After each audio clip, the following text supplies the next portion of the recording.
Hello प्यारे बच्चों, I hope आपकी प्रिपरेशन बहुत अच्छी चल रही होगी और आप ईच एंड एवरी सब्जेक्ट के जो अभ्यास सीरीज हमारी चल रही है उसमें जो एमसीक्यूज क्वेश्चंस आपको दिए जा रहे हैं उन क्वेश्चंस को आप बहुत अच्छे से देख रहे होंगे। आज का जो टॉपिक है वो है इकोसिस्टम। एनडीए सीडीएस दोनों में ही बायोडाइवर्सिटी और इकोसिस्टम से क्वेश्चंस पूछे जाते हैं। हालांकि क्वेश्चंस बहुत ही नॉर्मल क्वेश्चंस होते हैं, बहुत ही सिंपल क्वेश्चंस होते हैं, लेकिन उस कंटेंट के बारे में आपको नॉलेज होना बहुत ज़रूरी है। ठीक है, तो बहुत कुछ क्वेश्चंस के माध्यम से हम इस टॉपिक को समझने की कोशिश करेंगे। आइए देखते हैं पहला क्वेश्चन क्या है। The term ecosystem was coined bye. Term ecosystem किसने दिया था? तो बच्चों सबसे पहले समझेंगे हम इकोसिस्टम को कि इकोसिस्टम क्या है। इकोसिस्टम जो होता है वो एक सिस्टम है। सिस्टम क्या होता है? सिस्टम एक ऐसी चीज़ होती है जिसमें कि एक इनपुट होता है और एक आउटपुट होता है, एक प्रोसेसिंग यूनिट होती है। तो किसी भी सिस्टम के 3 पार्ट्स होते हैं। ठीक है, एक पार्ट होता है उसका इनपुट, दूसरा पार्ट होता है जो उसका प्रोसेसिंग होती है, कोई भी प्रोसेसिंग यूनिट होती है जो उस इनपुट को क्या करती है, यूटिलाइज करती है, और यूटिलाइज करके उसका जो रिजल्ट होता है उसको हम बोलते हैं आउटपुट। तो ये किसी भी सिस्टम के 3 पार्ट होते हैं। इकोसिस्टम क्या है? इकोसिस्टम रिलेटेड है किससे? इन्वायरमेंट से। ठीक है, तो इन्वायरमेंट का जो सिस्टम है, इन्वायरमेंटल जो सिस्टम है जिसमें कुछ इनपुट होंगे, कुछ प्रोसेसिंग यूनिट होंगी, कुछ आउटपुट होंगे, वो क्या मिलकर के क्या बनाएंगे? इकोसिस्टम बनाएंगे। ये इकोसिस्टम टर्म जो है वो टेंसले ने कॉइन किया था और इस इकोसिस्टम के बेसिकली हमारे पास जो है वो 2 पार्ट होते हैं। एक पार्ट होता है जिसे हम बायोटिक कहते हैं और दूसरा पार्ट जो होता है उसको हम एबायोटिक कहते हैं। तो बहुत ही सिंपल क्वेश्चंस आपको पूछे जाते हैं। ये क्वेश्चंस तो जो है वो आपको बहुत डायरेक्ट क्वेश्चन दिया है कि टर्म इकोसिस्टम किसने कॉइन किया था।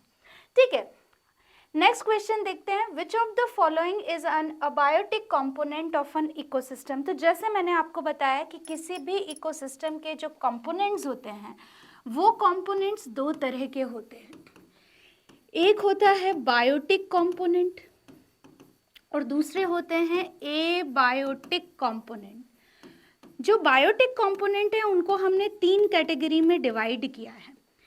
इन्हें हम बोलते हैं प्रोड्यूसर, कंज्यूमर और डिकम्पोजर। तो डिफरेंट जो लिविंग बीइंग्स होते हैं वो प्रोड्यूसर, कंज्यूमर और डिकम्पोजर की कैटेगरी में होते हैं। जैसे फॉर एग्जांपल प्रोड्यूसर क्या होते हैं बच्चों? जितने भी ग्रीन प्लांट्स होते हैं वो सभी क्या हैं? प्रोड्यूसर हैं। कंज्यूमर कौन होते हैं? एनिमल जो होते हैं, जितने भी एनिमल्स होते हैं जो कि हेटेरोट्रॉप्स होते हैं वो कंज्यूमर होते हैं। और डिकम्पोजर क्या होते हैं? जितने भी माइक्रो ऑर्गेनिजम्स होते हैं। ये माइक्रो ऑर्गेनिजम्स क्या करते हैं? ये माइक्रो ऑर्गेनिजम्स डिकम्पोज करते हैं डेड एंड डिके मटेरियल को।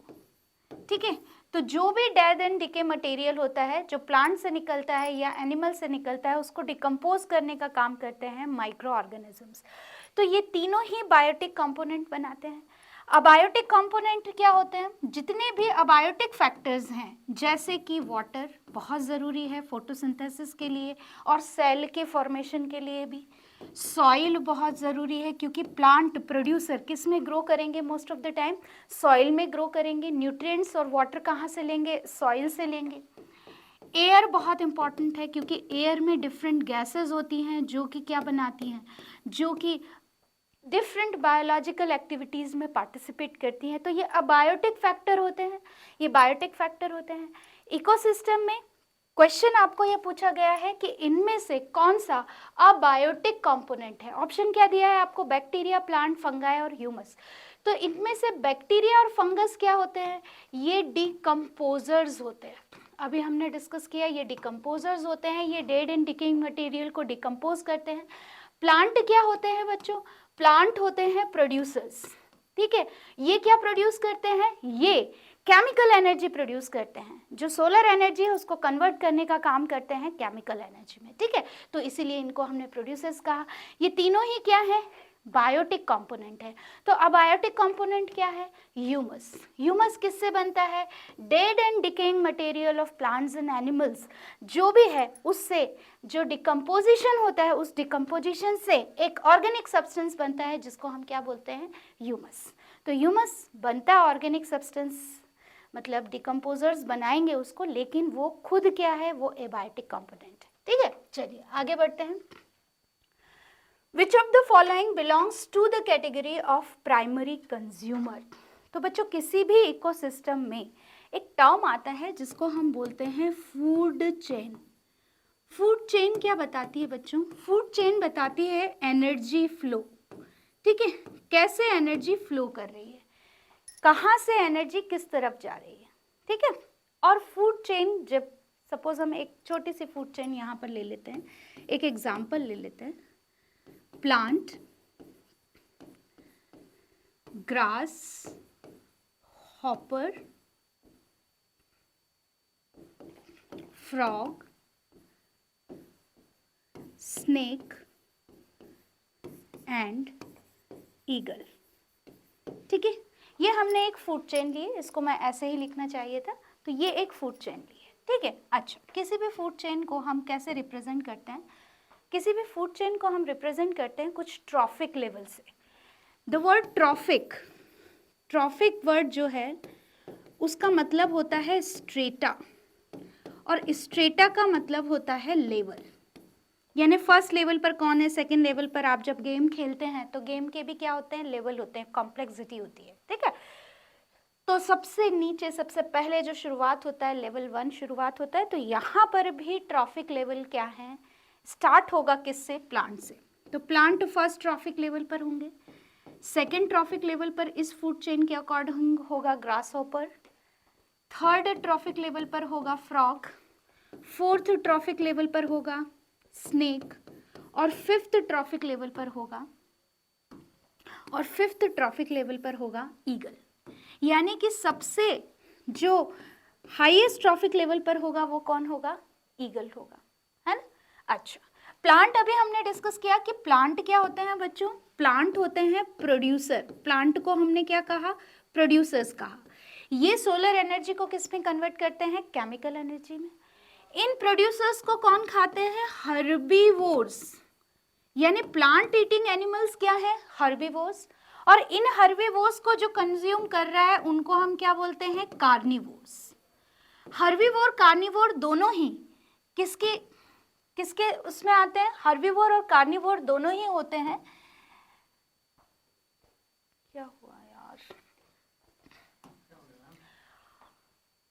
तो ग्रासहॉपर हर्बीवोर है, कार्निवोर क्या हुआ है, फ्रॉग हुए। इसके बाद जो भी एनिमल ईटिंग है उनको हम क्या बोलेंगे, कार्निवोर बोलेंगे, ठीक है। तो कार्निवोर के भी लेवल हो जाएंगे, कंज्यूमर्स के भी लेवल हो जाएंगे। क्वेश्चन हमें क्या पूछा गया है, देखिए कंज्यूमर की बात करें तो हम फर्स्ट लेवल पर कौन आएगा, कंज्यूमर।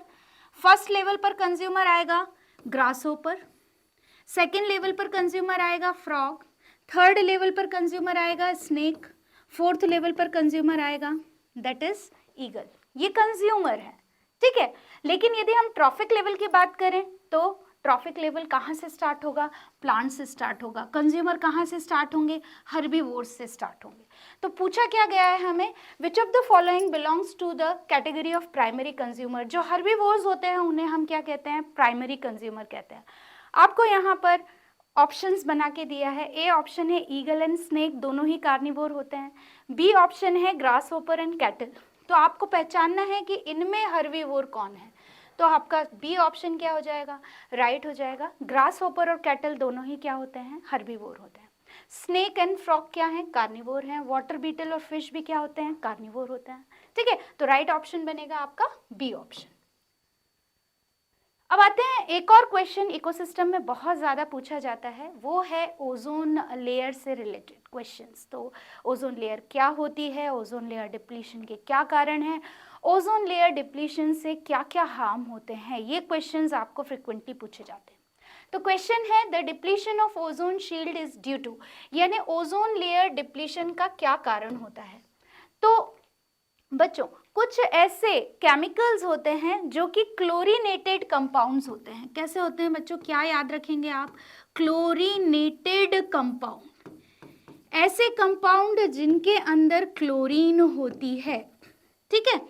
अच्छा, तो अब ये क्लोरीनेटेड कंपाउंड क्या करते हैं, जैसे फॉर एग्जांपल आपको इसमें ऑप्शन बना करके दिया है क्लोरोफ्लोरोकार्बन्स, और क्लोरोफ्लोरोकार्बन्स को हम शॉर्ट फॉर्म में CFCs बोलते हैं। कहाँ पर यूज होते हैं ये यूज होते हैं रेफ्रिजरेशन में। ये जो रेफ्रिजरेटर वगैरह होते हैं वहां पर इसका इस्तेमाल किया जाता है, रेफ्रिजरेशन में ये यूज होते हैं, ठीक है। अच्छा, दूसरी चीज कि ये CFCs क्या करते हैं, इनमें क्योंकि क्लोरीन होती है, और ये जो क्लोरीन होती है ये नेसेंट क्लोरीन होती है, जो कि ऑक्सीजन के एटम के साथ में मिलकर के क्या बना लेती है, कंपाउंड बना लेती है। यानी ऑक्सीजन का जो एटम है, और ऑक्सीजन का एटम कहाँ पर प्रेजेंट होता है, जब ओजोन बनती है तो यहाँ पर एक ऑक्सीजन का मॉलिक्यूल और एक ऑक्सीजन का एटम UV रेडिएशन की प्रेजेंस में क्या करते हैं, रिएक्शन करते हैं और ओजोन बनाते हैं। ये ओजोन क्या करती है, ये ओजोन का एक थिक लेयर हमारे एटमॉस्फेयर में प्रेजेंट है, और ये ओजोन हमें यूवी रेडिएशन से बचाती है। यूवी रेडिएशंस हार्मफुल रेडिएशंस होते हैं जो कि कैंसर तक कॉज कर देते हैं। यानी कि हमारे अर्थ पर लाइफ जो है वो किसकी वजह से है, इस प्रोटेक्शन की वजह से है।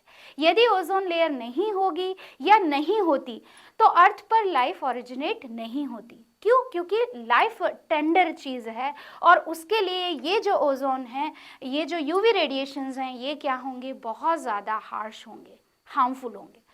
तो जब यहाँ पर ये जो ऑक्सीजन है, इस ऑक्सीजन को ये क्लोरीन कंपाउंड अपने साथ में ले लेते हैं, जिसकी वजह से ओजोन नहीं बन पाता है, और ओजोन लेयर धीरे धीरे क्या होती जा रही है, इस पॉल्यूशन की वजह से ओजोन लेयर जो है वो थिन होती जा रही है, जिसको हम क्या बोलते हैं, ओजोन लेयर डिप्लीशन बोलते हैं। और ये ओजोन लेयर डिप्लीशन किसकी वजह से होता है, क्लोरोफ्लोरोकार्बन्स या क्लोरीनेटेड कंपाउंड्स की वजह से होता है, जो कि हम रेफ्रिजरेशन में यूज़ करते हैं। तो देखो बच्चों, कूलेंट में हम इनको यूज़ करते हैं, रेफ्रिजरेशन, AC या फिर परफ्यूम्स वगैरह में भी ये यूज़ किए जाते हैं, जो कि हार्मफुल होते हैं, ठीक है। तो याद रखना है कि जो CFCs होते हैं, क्लोरोफ्लोरोकार्बन्स होते हैं, क्लोरीनेटेड कंपाउंड्स होते हैं, वो ओजोन डिप्लीशन के लिए रिस्पॉन्सिबल होते हैं। तो बाकी ऑप्शंस हम नलिफाई कर देंगे। नेक्स्ट है result of ozone hole is. अभी हमने डिस्कस किया कि ओजोन डिप्लीशन किस वजह से होता है। अब यहाँ पर बात की जा रही है कि ओजोन डिप्लीशन के क्या क्या बैड इफेक्ट होते हैं। तो green house effect, global warming, acid rain, increase UV radiation. तो कुछ टर्म्स आए हैं, इन टर्म्स को हम इसी क्वेश्चन में डिस्कस करने की कोशिश करेंगे। डी ऑप्शन हमारा सही है, किसकी वजह से, ओजोन होल रेडिएशन। तो यदि ओजोन होल होगा या ओजोन डिप्लीशन होगा तो वहाँ पर यूवी रेडिएशंस क्या हो जाएंगे, बढ़ जाएंगे। अच्छा, चारों टर्म्स जो हैं इससे क्वेश्चंस बहुत आते हैं। ग्रीन हाउस इफेक्ट क्या होता है बच्चों, ग्रीन हाउस इफेक्ट क्या है, तो देखो ग्रीन हाउस इफेक्ट बोला है। ग्रीन हाउसेस क्या होते हैं, जो बहुत ही ठंडे क्षेत्र होते हैं, जो बहुत ही कोल्ड रीजन होते हैं, वहाँ टेम्परेचर को वार्म बनाने के लिए, मतलब एटमॉस्फेयर को वार्म बढ़ाने के लिए, टेम्परेचर को इंक्रीज करने के लिए ग्लास के हाउस बनाए जाते हैं और उनके अंदर खेती की जाती है।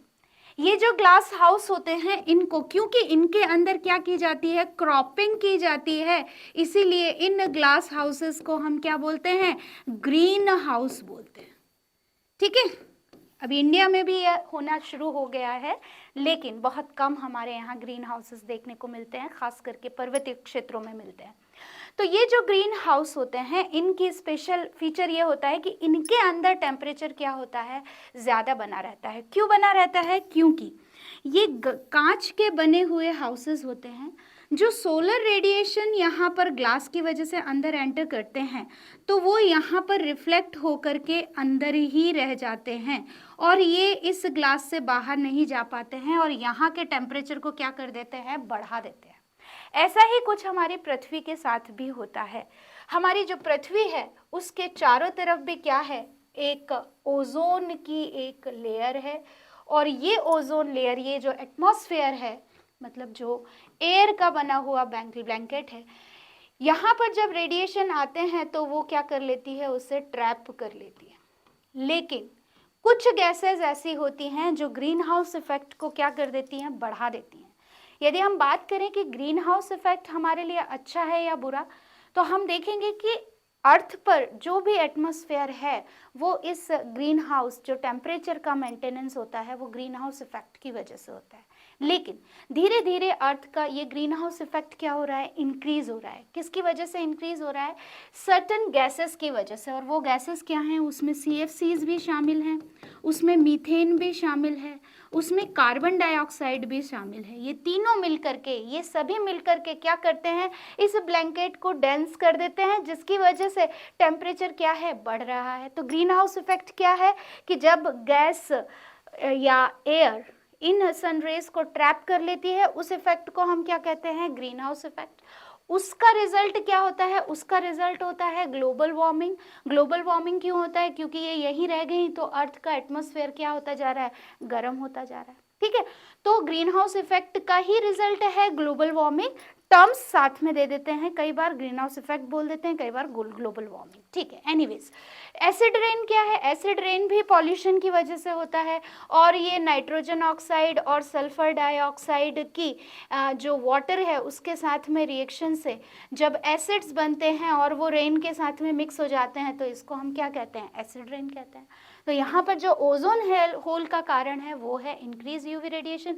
लेकिन साइड बाय साइड हमने तीनों ही इफेक्ट्स क्या कर लिए हैं, डिस्कस कर लिए हैं। ठीक है, तो इनसे भी क्वेश्चन आपको बन सकता है।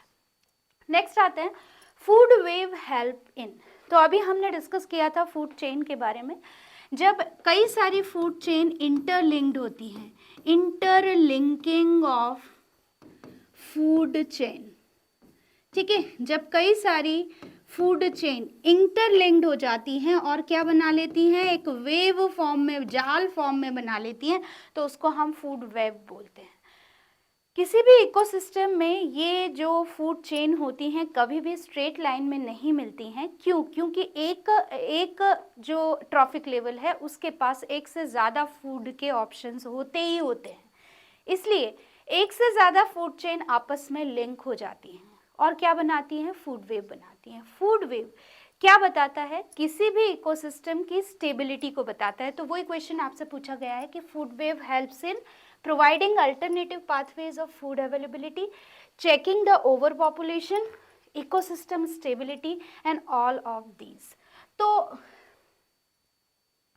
ये जो फूड वेव है, ये इसके अंदर हम ये देखेंगे कि ये alternative pathways of food availability भी प्रोवाइड करता है, चेकिंग द ओवर पॉपुलेशन, क्योंकि सब एक दूसरे से क्या है, इंटरलिंक्ड हैं, इसीलिए वो प्रे प्रेडेटर रिलेशनशिप जो है वो बहुत कॉम्प्लेक्स हो जाती है, जिससे पॉपुलेशन क्या रहती है, मेंटेन रहती है, इकोसिस्टम की स्टेबिलिटी भी रहती है। ठीक है, कि कोई भी स्पीशीज बहुत ज़्यादा ओवर क्राउडेड नहीं हो पाती या अंडर क्राउडेड नहीं हो पाती है। ठीक है, तो इसका जो है आंसर होगा, वो आंसर होगा डी ऑप्शन, कि फूड वेव तीनों ही काम करता है। It provide alternative pathways of food availability, checking the over population and ecosystem stability. तो ऑप्शन आएगा हमारा ऑल द अबव। नेक्स्ट है, as it travels along the food chain the concentration of DDT, बोल रहा है कि जैसे जैसे हम फूड चेन में आगे बढ़ते जाएंगे DDT का कंसंट्रेशन क्या होता रहेगा, क्या वो बढ़ता रहेगा, रिमेन कांस्टेंट, डिक्रीज या फ्लक्चुएट करेगा रैंडमली। तो बच्चों ये जो क्वेश्चन आपको पूछा गया है, ये क्वेश्चन आपको पूछा गया है एक टर्म के बेसिस पर, जिस टर्म को हम बोलते हैं बायो मैग्निफिकेशन। और ये बायो मैग्निफिकेशन क्या होता है, ये बायो मैग्निफिकेशन किसी भी ट्रॉफिक लेवल में पेस्टिसाइड का जो कंसंट्रेशन है वो हायर ट्रॉफिक लेवल की तरह क्या होता है, बढ़ता जाता है। इसको हम एक एग्जांपल से समझेंगे कि कैसे हायर ट्रॉफिक लेवल पर कंसंट्रेशन इंक्रीज होता है। सपोज अभी जो मैंने एग्जांपल लिया था वही एग्जांपल में कंटिन्यू करती हूँ। Plant, grass hopper, frog, snake and eagle. ये हमने क्या बनाई, एक फूड चेन बनाई। अब मैंने आपसे बात की कि फूड चेन में फर्स्ट ट्रॉफिक लेवल पर कौन होगा, फर्स्ट ट्रॉफिक लेवल पर होंगे प्लांट, सेकंड ट्रॉफिक लेवल पर होंगे ग्रासहोपर, थर्ड ट्रॉफिक लेवल पर फ्रॉग, फोर्थ ट्रॉफिक लेवल पर स्नेक और फिफ्थ ट्रॉफिक लेवल पर क्या होंगे, ईगल। यानी हम देख रहे हैं कि ईगल और स्नेक जो हैं वो हायर ट्रॉफिक लेवल पर हैं, प्लांट और ग्रासहोपर क्या हैं, लोअर ट्रॉफिक लेवल पर हैं। ठीक है, अब यहाँ पर क्या होता है कि कई बार हम इस्तेमाल करते हैं कुछ पेस्टिसाइड्स या इंसेक्टिसाइड्स का इस्तेमाल किया जाता है। पेस्टिसाइड इंसेक्टिसाइड का इस्तेमाल क्यों किया जाता है, दो फॉर्म्स में हम कहते हैं। एक तो पेस्ट को रिड्यूस करने के लिए पेस्टिसाइड्स का इस्तेमाल किया जाता है, दूसरा न्यूट्रिएंट प्रोवाइड करने के लिए हम फर्टिलाइजर्स का भी इस्तेमाल करते हैं। ठीक है, तो यहाँ पर पेस्टिसाइड्स जो हैं, जो कॉमन पेस्टिसाइड पुराने ज़माने में यूज़ होता था वो होता था DDT। अब ये जो DDT है ये क्या करेगा, इसका कंसंट्रेशन जैसे जैसे हम हायर ट्रॉफिक लेवल पर जाएंगे वैसे वैसे बढ़ता जाएगा। फॉर एग्जांपल यहाँ पर देखें कि मैं बात करूँ कि मान लीजिए प्लांट में ये 0.001 ppm था, तो ग्रासहोपर में ये क्या हो जाएगा, थोड़ा और बढ़ जाएगा, फ्रॉग में और बढ़ जाएगा, स्नेक में और बढ़ जाएगा, और ईगल पर जा कर के ये बहुत ही ज़्यादा क्या हो जाएगा, इंक्रीज हो जाएगा। इस प्रोसेस को, इस पर्टिकुलर फिनोमिना को हम बायोमैग्निफिकेशन कहते हैं। तो आपको याद रखना है कि जैसे जैसे हम ट्रॉफिक लेवल पर जाएंगे वैसे वैसे केमिकल का कंसंट्रेशन लिविंग बीइंग में बढ़ता जाता है। इस प्रोसेस को हम बायोमैग्निफिकेशन कहते हैं। तो यहाँ पर हमारा जो राइट आंसर बनेगा वो बनेगा ए। नेक्स्ट क्वेश्चन है, on an average energy transferred from one trophic level to next trophic level is. तो ये सीधा आंसर मैं आपको दे देती हूँ, ये है 10% जो है, और इससे रिलेटेड एक लॉ है जिसको हम 10% लॉ कहते हैं। 10% law related to energy flow, और ये 10% लॉ क्या कहता है कि only 10% energy is transferred in each trophic level, या हम कहें कि फ्रॉम ईच ट्रॉफिक लेवल, हर ट्रॉफिक लेवल से 10% एनर्जी ही क्या होगी, ट्रांसफर्ड होगी। तो एक एग्जांपल सपोज मैंने ले लिया यहाँ पर प्लांट, डियर और लायन, ये मैंने एक एग्जांपल यहाँ पर ले लिया है। तो हम देखेंगे, मान लीजिए प्लांट जो हैं वो 1000 किलो कैलोरी एनर्जी क्या कर रहे हैं, प्रोड्यूस कर रहे हैं। तो उसमें से 90% यानी 900 किलो कैलोरी क्या हो जाएगा, डिसिपेट हो जाएगा, और ओनली 10% यानी 100 किलो कैलोरी एनर्जी ही क्या होगा, नेक्स्ट ट्रॉफिक लेवल पर ट्रांसफ़र होगा। ठीक है, फिर इस 100 में से नेक्स्ट ट्रॉफिक लेवल में से 90 किलो कैलोरी क्या हो जाएगा, डिसिपेट हो जाएगा, और सिर्फ 10 किलो कैलोरी एनर्जी ही क्या होगा, ट्रांसफ़र होगा। यानी हर ट्रॉफिक लेवल पर 90% एनर्जी क्या हो रही है, डिसिपेट हो रही है, और सिर्फ 10% एनर्जी ही फॉरवर्ड हो रही है। इस लॉ को हम 10% रूल कहते हैं, एंड ये जो फ्लो है वो 10% ही होता है। ठीक है, तो बी ऑप्शन आपका राइट है। नेक्स्ट है शॉर्टर फूड चेन प्रोवाइड। अभी हमने देखा कि जैसे जैसे हम हायर ट्रॉफिक लेवल पर जाएंगे बड़ी फूड चेन्स होंगी तो एनर्जी क्या होती जाएगी, कम होती जाएगी। इसलिए जो शॉर्टर फूड चेन होंगी वो ज़्यादा एनर्जी प्रोवाइड करेंगे। यदि हम हर्ब्स खा रहे हैं तो इसका मतलब है कि ओवरऑल हम ज़्यादा एनर्जी कंज्यूम कर रहे हैं। यदि कोई animal trophic level, second trophic level पर है तो वो ज़्यादा एनर्जी ले रहा है एटमॉस्फेयर से। ठीक है, एज कंपेयर टू लेटर जो कार्निवोर्स हैं, टॉप कार्निवोर्स हैं, उन्हें बहुत कम एनर्जी ही मिलती है। ठीक है, चलिए नेक्स्ट क्वेश्चन, यूट्रोफिकेशन इज। तो बच्चों ये टर्म भी इकोसिस्टम में बहुत ज़्यादा डिस्कस किया जाता है। यूट्रोफिकेशन क्या है? यूट्रोफिकेशन का मतलब होता है एटलीस्ट ऑलमोस्ट, ये जो टर्म है ये हम एक्वेटिक इकोसिस्टम के लिए यूज़ करते हैं। एक्वेटिक इकोसिस्टम क्या होते हैं? जो पानी में इकोसिस्टम होते हैं, तालाब में है। तो मान लीजिए हमने पेस्टिसाइड और फर्टिलाइज़र का इस्तेमाल किया, ये केमिकल हैं, इन्हें हमने खेतों में इस्तेमाल किया, और जब बारिश का पानी आया तो वो घुल करके बारिश के पानी के साथ में पड़ोस वाली वाटर बॉडी तालाब वगैरह में इकट्ठे हो गए। जब वो इकट्ठे होंगे तो तालाब में केमिकल्स का जो कंसंट्रेशन है वो बढ़ रहा है, और वो कंसंट्रेशन एक्वेटिक लाइफ में जो एल्गी होती हैं, जो प्रोड्यूसर हैं, उन एल्गी के लिए क्या काम कर रहा है, वो न्यूट्रिएंट का काम कर रहा है। तो एल्गी के लिए न्यूट्रिएंट सप्लाई क्या हो गई, बहुत ज़्यादा बढ़ गई। अब कोई तालाब इकोसिस्टम है, ऊपर क्या जमा हो गई, ऊपर वहाँ पर एल्गी जमा हो गई यहाँ पर, तो क्या होगा, तो लाइट का पेनिट्रेशन क्या हो जाएगा, कम हो जाएगा, लाइट बहुत कम पेनिट्रेट कर पाएगी। अच्छा, दूसरा ऑक्सीजन का भी कंसंट्रेशन क्या हो जाएगा, मिक्सिंग क्या हो जाएगी, कम हो जाएगी। और इस वजह से क्या होगा, यहाँ पर जो प्लांट हैं वो प्लांट धीरे धीरे क्या होंगे, इन प्लांट को तो ना तो लाइट मिल रही है ना ऑक्सीजन मिल रही है, तो ये धीरे धीरे मरना शुरू हो जाएंगे। जब प्लांट डाई होना शुरू हो जाएंगे तो उन पर फीड करने वाले एनिमल भी क्या हो जाएंगे, डाई होना शुरू हो जाएंगे। अल्टीमेटली पूरा इकोसिस्टम ही क्या हो जाएगा, खत्म हो जाएगा। ठीक है, तो आवश्यकता से अधिक न्यूट्रिएंट भी क्या है, खतरनाक है, और ये वाटर पॉल्यूशन का एक इंडिकेशन है। आपको ऑप्शन क्या दिया है, eutrophication is a water purification technique, तो भैया ऐसा नहीं है। A process in carbon cycle, तो बिल्कुल नहीं है। The result of accumulation of plant nutrient in water body, तो आपका जो सी ऑप्शन है वो ऑप्शन क्या बन रहा है, राइट ऑप्शन बन रहा है। ठीक है, चलिए। और यदि लिखा हुआ है D option N improved water quality status of lake, तो ये एक मतलब हम ये कहेंगे कि एक डिफ़ॉल्ट वाटर बॉडी है, यहाँ पर जो क्वालिटी होगी वो बहुत ही ज़्यादा बैड होगी जिसमें यूट्रोफिकेशन हो रखा है। तो रिवाइज कीजिए और पढ़ते रहिए। Good bye.